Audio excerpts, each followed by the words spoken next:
Hello, Raleigh. This is citizen reporter Robert Courts coming to you from the Your Backyard Raleigh News Network. And I'm tickled to death to have two council members who are fully engaged in their citizen engagement plans. Councilmember Jones and Councilmember Lambert-Melton. Thank you guys for joining me today. Thank you. Thank you for having us. Well, as I just said, I firmly believe that citizen engagement is the cornerstone of good government. And both of you guys are all in for that. You have regular meetings. You are available to your constituents day, night, phone, email. And I really appreciate that level of commitment from you two. Thank you. Appreciate it. Thank you for your help. But today I would just like to cover four of the bigger topics from your council member retreat that occurred a couple weeks ago, and just get y'all's feedback on these topics. And Council Member Lambert-Melton, with your permission, I'll start with you. Could you tell us a little bit about the council's discussions on the advisory boards and commissions? Yeah, well, I thought that was a really interesting discussion. I was one of the 4 council members that was tasked with planning the retreat. And so collectively, we had to come up with the topics for discussion. That was actually one that Mayor Cowell wanted to discuss. And so having someone come in sort of with fresh eyes, I think that was a unique perspective to say, hey, how are these boards and commissions working? What purpose are they serving? Are we maximizing the talent and potential of the volunteers who are serving on them? And one interesting thing that I sort of took away from that discussion was a lot of these boards and commissions were established decades ago. Mm-hmm. We established a few newer ones over the past 4 or 5 years since I've been here, but a lot of them were established a long time ago. And most of them were established by the city council. We have a couple that are statutory, like our planning commission, things like that. So, I think it was an interesting discussion of what was the intent in establishing the boards and commission. Do we have redundancy now? Are there boards and commissions that are overlapping in their work and we can streamline it? How can we be more prescriptive when we're reviewing work plans? I think a lot of times when they bring us their work plans, we thank them for their work and we approve it, but maybe we're not asking the right questions or giving them the right feedback to really unlock the full potential. And so I'm hoping that moving forward, maybe we'll see some boards and commissions merged. Maybe we'll see some new boards and commissions created for new topic areas or areas of need. Or maybe we'll find a way to, better send direction to the boards and commissions to let them have, more autonomy over the topics they're tasked with reviewing for us. So I think it's going to be a really interesting journey. I think we started the discussion at the retreat, and I think staff's going to bring us some options and some data. Anything you'd like to share, Councilmember Jones? Sure. I'd like to add on. I thought it was a great discussion, and boards and commissions are one of my favorite things. And in my last term, being a liaison, I used to attend the majority of the meetings so that I can bring all that information back. Because being the liaison, I really wanted to help define what does liaison mean. If I'm going to be at the Substance Use Advisory Commission, then what am I sharing with them and what am I bringing back to the table? So I look forward to this discussion moving forward and how we really synergize all of the information that we learn from there, and how what is our responsibility as council? What is our expectation? Because that's what I hear a lot from boards and commissions is, what do you guys even want from us? Mm-hmm. And I would love to know, like if we're talking about BRT, or if we have a big idea coming forward, or Greenway Master Plan, finding the boards that would best be suited to give us advice on that, and then bringing it to them and getting that advice back. How do those processes work? Because for a lot of the boards that I served on, there was just confusion as to how they can really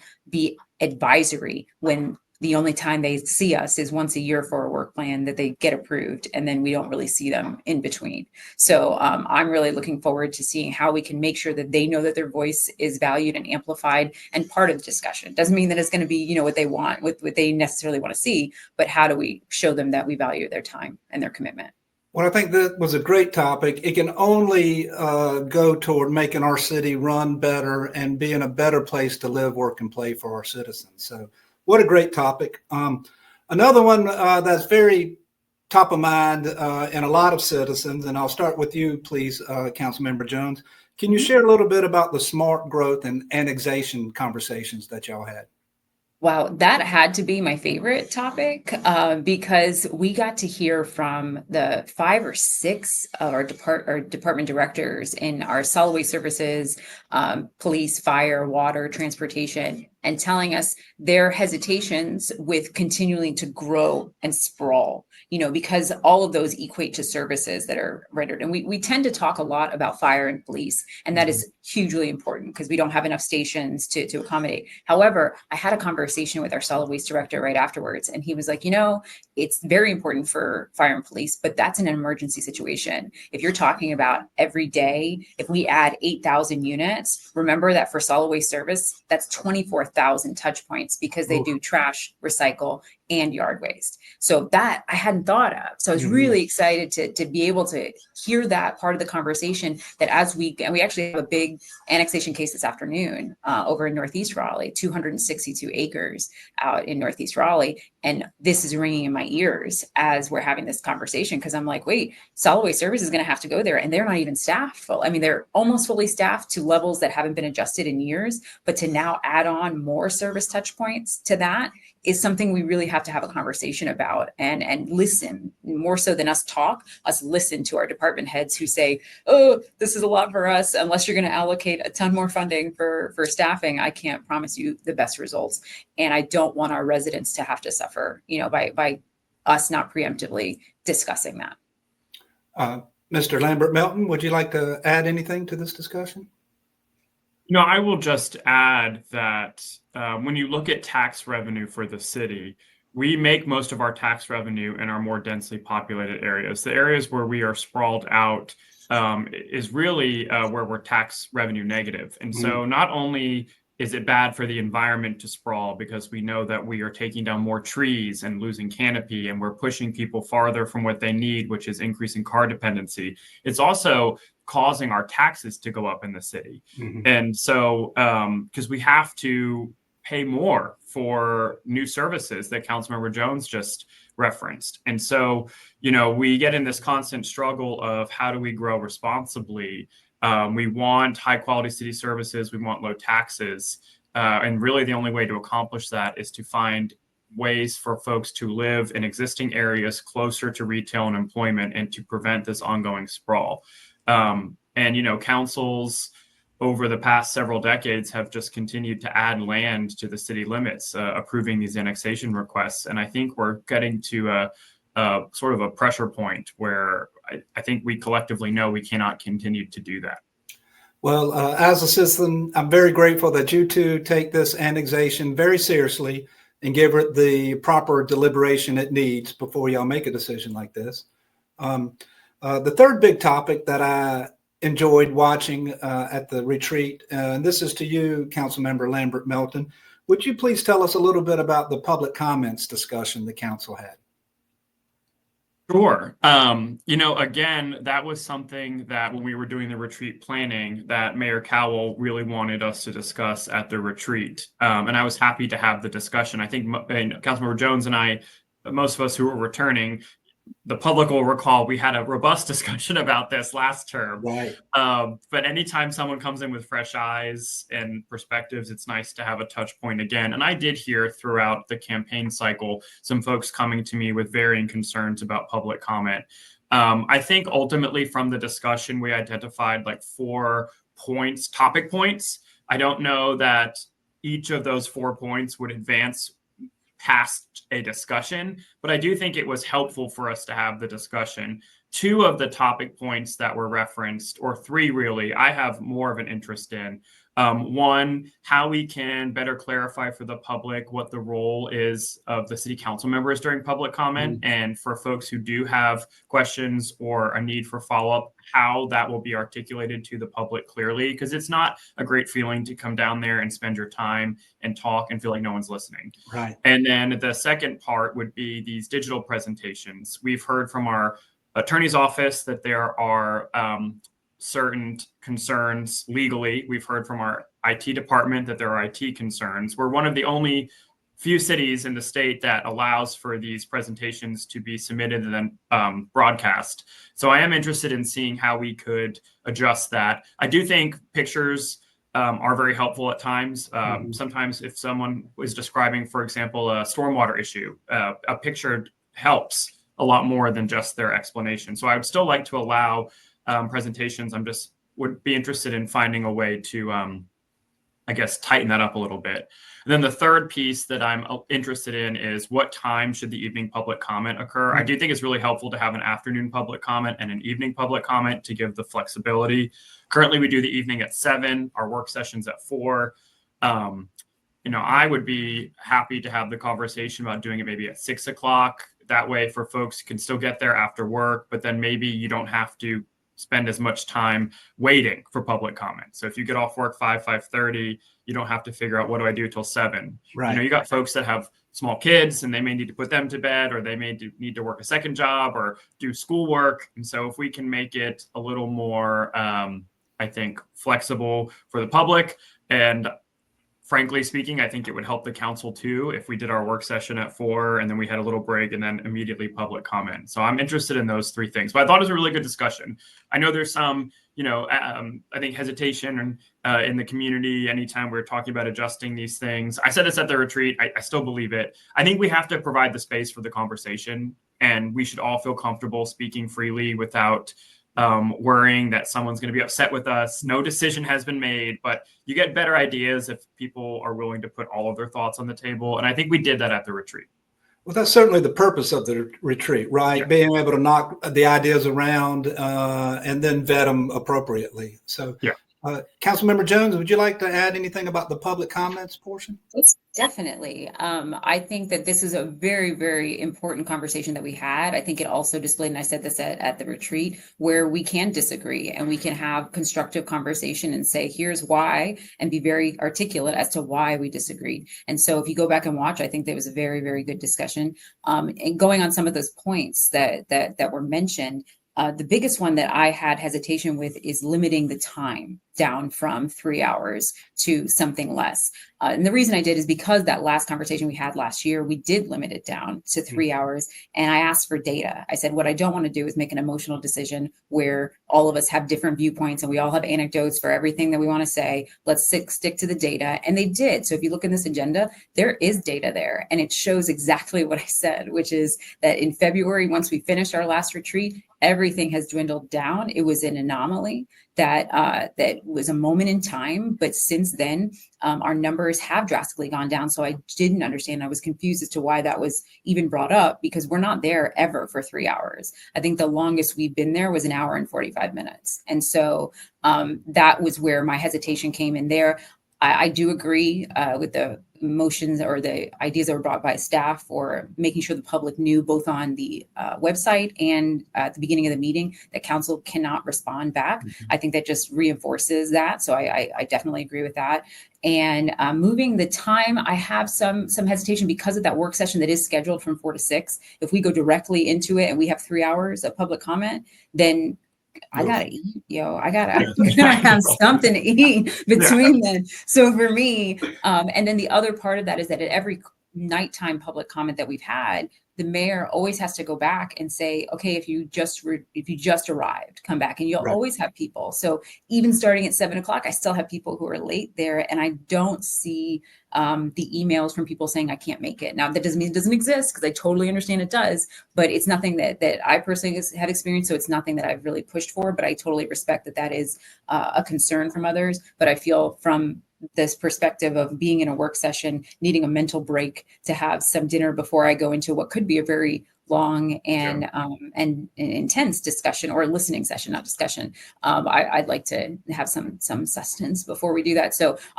that's still something that I would like to leave at the moment for 7 o'clock.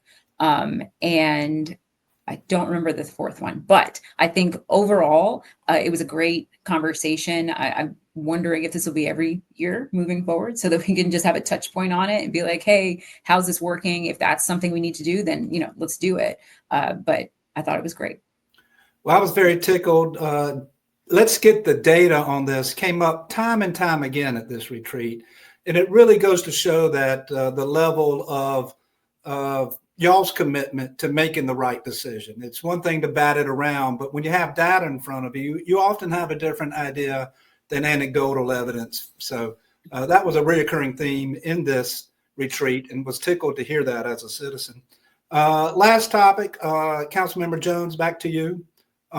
Would you tell us a little bit about the discussion on affordable housing and zoning?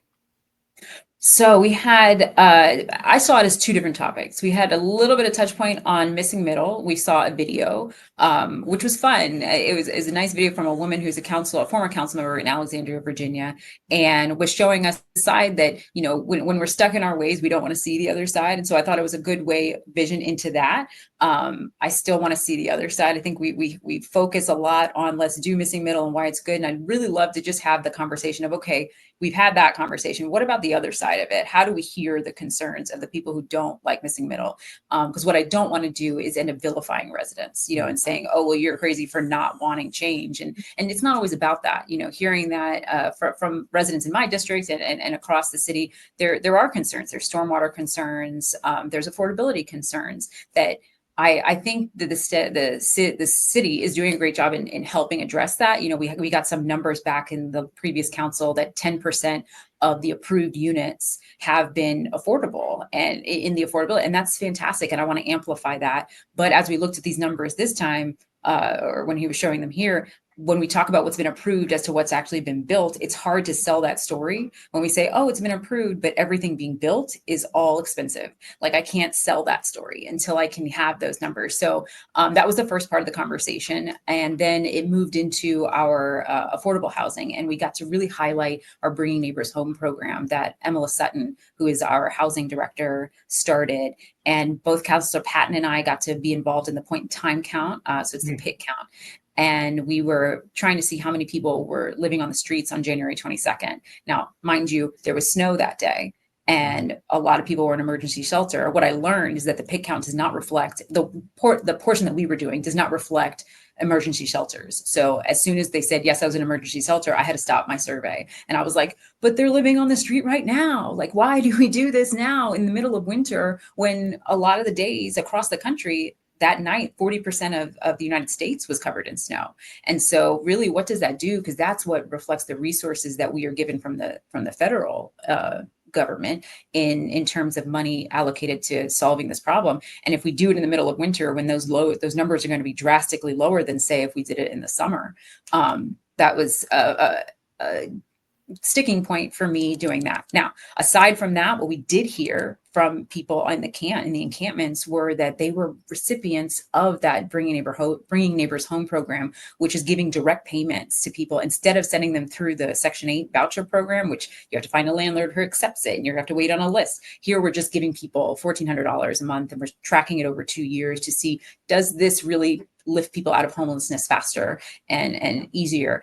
And the people there were 45 vouchers and 40 of them went to this encampment and they were getting their cards the next day. And so everyone was so excited and they were like, thank you so much. We feel like you see us, we feel heard. And now I'm like, I just want to add more. I want more people in this pilot program. But, you know, this is a program that we're just going to find out the data like we referenced earlier so that we can be a better partner and a bigger participant in solving this issue. So I thought that was enlightening and really, really excited that our staff is taking such innovative and big approaches to solving this big crisis.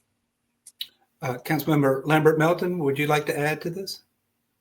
Yeah, I mean, I'll just add that obviously this is a topic that we could have talked about for the entirety of the 2 days. Because it's so important, obviously, to the work we do, to the residents of the city. One thing I liked is, you know, I think a lot of the times when we talk about housing, folks get really like entrenched in their positions. And a lot of times it falls on the like YIMBY, NIMBY divide. And, you know, I feel like what the agenda at the retreat highlighted and what, you know, I've tried to work to highlight over my time on council is it's not just supply and it's not just subsidy. It's an ecosystem and they have to work together. We know we need more housing supply and a diversity of housing types to help stabilize and bring down costs. But the market's also not going to provide housing that is attainable for everyone. And there are folks that need the assistance. And I firmly believe that if we can get the market rate housing to be abundant and diverse in supply, that's going to allow our subsidies to provide income restricted affordable housing. It allows it to go a lot farther. And so all of these discussions, they work together. and people have to be willing to listen to each other. And so like Councilmember Jones was saying about how sometimes people just want to shut off deferring opinions. I don't think we're going to get to a good solution by not listening to everybody's ideas and concerns. And so I'm really interested in continuing to do the work to increase housing supply and to increase our subsidies and availability of affordable housing. And I think that that retreat sort of set us as it was a good sort of like level set for the rest of the year, because obviously we only had a limited discussion at the retreat and there's a lot more work we have to do. Well, two things in closing. First of all, y'all both mentioned that it's important to listen to all sides, hear the many voices. And I once again want to say how much I appreciate the two of you having regular, recurring community meetings, almost always in a local business, which tickles me to death. But that really is the cornerstone of good government. And I want to thank you personally for y'all's commitment to that.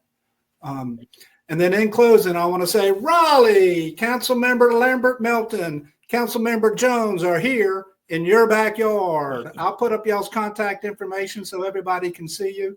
And I hope you'll join us again on our next opportunity to speak to Raleigh. Thank you so much. Thanks, guys.